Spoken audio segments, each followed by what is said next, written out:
soil conservation ডিপাৰ্টমেণ্টৰ এটা ডাঙৰ স্কেম হৈ আছে আমাৰ অঞ্চলত আৰু এইটো পুখুৰীটো এক্সিষ্টিং পুখুৰী অলৰেডি এইটো মাগুৰচিলা গাঁৱৰ মানুহে ব্যৱহাৰ কৰি আছে নাখান্দা আগতেও ইমানেই ডাঙৰ আছিলে কিন্তু তেওঁলোকে এইটো চানবৰ্ড লগাই পেলাই কিমান টকা সৰলকি কৰিছে 3,50,000 টকা সৰলকি কৰিছে তেওঁলোকে স্কেম কৰিছে আৰু এইটো হৈছে সইল কনজাৰভেশ্যন ডিপাৰ্টমেণ্ট এইটো ডিপাৰ্টমেণ্টৰ মানুহক দৃষ্টিগোচৰ কৰাৰ কাৰণে কৰিছোঁ আৰু এইটো ৰেঞ্জাৰৰ সইল কনজাৰভেশ্যন ডিপাৰ্টমেণ্টৰ ৰেঞ্জাৰৰ তত্ত্বাৱধান আছে বুলি গম পাইছোঁ আৰু এখেতৰ লগত মই কথাও পাতিছোঁ আৰু এইটো চাওক এইটো অলৰেডি এক্সিষ্টিং পুখুৰী এফালে অলপো খান্দা নাই যেনেকৈ আছে সেনেকৈ আছে আৰু সেইফালৰ যে আছে সেইফালেও যেনেকৈ আছে তেনেকৈ আছে মাত্ৰ এইটো ছাইডত কি আছিলে গছ দুডালমান আছিলে গছ কেইডাল বগৰাইছে আৰু পাহাৰটো কাটি পেলাই সেই আগৰ পৰা এইখিনিলৈকে জাষ্ট ড্ৰেইন কৰিছে তাৰমানে একদিন JCB লগাইছে আৰু সেইটো ড্ৰেইনটো সেইফালে ৰাস্তাৰ ফালে পানীটো ওলাই দিছে কাৰণ ওপৰত আছে এটা মানে পথাৰ আছে গতিকে পথাৰৰ পানীটো ডাইৰেক্ট পুখুৰীত পৰিব নোৱাৰে সেইকাৰণে তেওঁলোকে ড্ৰেইনটো এফালে ওলাই দিছে আৰু তেওঁলোকে ইয়াতে মই দেখুৱাই আছোঁ তেওঁলোকে যিটো ঘনমিটাৰ নে কি কয় এইটো 1890 তাৰমানে তেওঁলোকে লাম্বাটো কমেও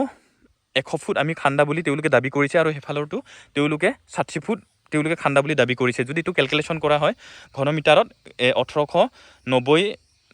ঘনমিটাৰ যদি ওলায় তেওঁলোকে 182 নে কিমান চামথিং সেনেকৈ পাৰ ঘনমিটাৰত তেওঁলোকে ওলাইছে কিন্তু য'ত ইমান নহয় কাৰণ অলৰেডি এইটো এক্সিষ্টিং পুখুৰী হয় আৰু এই এক্সিষ্টিং পুখুৰীটো তেওঁলোকে নিজে খান্দা বুলি ইমান টকা সৰলকি কৰিছে আৰু কেৱল মাগুৰচিলা গাঁৱতে নহয় আমাৰ গাঁৱত আৰু বহুতকেইটা এনেকুৱা আছে মই চিৰিয়েলি দি গৈ থাকিম এইটো ফাৰ্ষ্ট প্ৰজেক্ট মোৰ ভিডিঅ'ত এইটো মই দিম যাতে এইটো তদন্ত হ'ব লাগে আৰু মই তেওঁলোকৰ লগত অলৰেডি কথা পাতিছোঁ আৰু তেওঁলোকক মই কমপ্লেইনো কৰিছোঁ এতিয়া লিখিত আকাৰে কমপ্লেইন কৰিম মই বিধায়ক মহোদয়কো কমপ্লেইন কৰিম তাৰপিছত DC অফিচকো কমপ্লেইন কৰিম আৰু তেওঁলোকৰ ডিপাৰ্টমেণ্টকো মই কমপ্লেইন কৰিম এই ভিডিঅ'টো তেওঁলোকক আপোনালোকক দৃষ্টিগোচৰ কৰাৰ কাৰণে বিশেষকৈ এই ডিপাৰ্টমেণ্টৰ যিখিনি উচ্চপদস্থ বিষয় আছে আপোনালোকক দৃষ্টিগোচৰ কৰিছোঁ মুখ্যমন্ত্ৰী ডাঙৰীয়া দৃষ্টিগোচৰ কৰিছোঁ আৰু তেওঁলোকক অলৰেডি মই কৈছোঁ যে আপোনালোকে যদি এই প্ৰজেক্টবিলাক কৰে তেতিয়াহ'লে গাঁৱৰ মানুহক জনাব লাগে তেওঁলোকে গাঁৱৰ মানুহক নজনোৱাকৈ মনে মনে কমিটি গঠন কৰিছিলে আৰু কমিটিটোত বহুত মানুহে নাজানে কমিটিত কোন আছে আৰু তেওঁলোকে আহি পেলাই জাষ্ট তেওঁলোকে পুখুৰী খান্দি JCB এখন লৈ আহে পুখুৰীটো খান্দি দিয়ে তাৰপিছত তেওঁলোকে বাজেট কিমান আহিছে সেইখিনিও ৰাইজক জনোৱা নহয়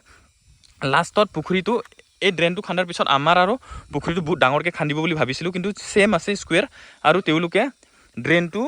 খান্দা হোৱাৰ লগে লগে এই চানবোৰ্ডটো মাৰি দিয়ে তাৰমানে ইমান টকা আৰু বহুত এনেকুৱা আছে 10 লাখ 20 লাখ 15 লাখ এনেকুৱাকৈ তেওঁলোকে 3 কোটি টকা মানে শেষ কৰিব লাগে বুলি মই গম পাইছোঁ মই ভিতৰুৱাকৈ গম পালোঁ আৰু বহুত এনেকুৱা প্ৰজেক্ট আছে মই দেখুৱাম কিন্তু এই পুখুৰীটো তেওঁলোকে খান্দা পুখুৰী নহয় এইটো এক্সিষ্টিং পুখুৰী হয় জাষ্ট নেম প্লেট লগাইছে আৰু পইচা লুটিছে তো মই আপোনালোকক দৃষ্টিগোচৰ কৰাইছোঁ আৰু যাতে তেওঁলোকে ছেকেণ্ডবাৰ এনেকৈ কৰিব নোৱাৰে আৰু এই যিখিনি পইচা আছে তেওঁলোকে সেই পইচা যাতে ওলাব নোৱাৰে সেইখিনি ব্যৱস্থা কৰিবৰ কাৰণে মই চেষ্টা কৰিম আৰু সকলো গাঁৱৰ ৰাইজকো মানে অনুৰোধ জনাইছোঁ যাতে এই স্কেমবিলাকৰ পৰা তেওঁলোকে যাতে তেওঁলোকক সহযোগ নকৰে আৰু তেওঁলোকৰ এগেইনষ্টে কমপ্লেইন কৰিব লাগে আৰু আপোনালোকে কমেণ্ট কৰি জনাব আপোনালোকৰ এৰিয়াটো যদি তেনেকৈ হৈছে আপোনালোকে নিশ্চয় কমেণ্ট কৰি জনাব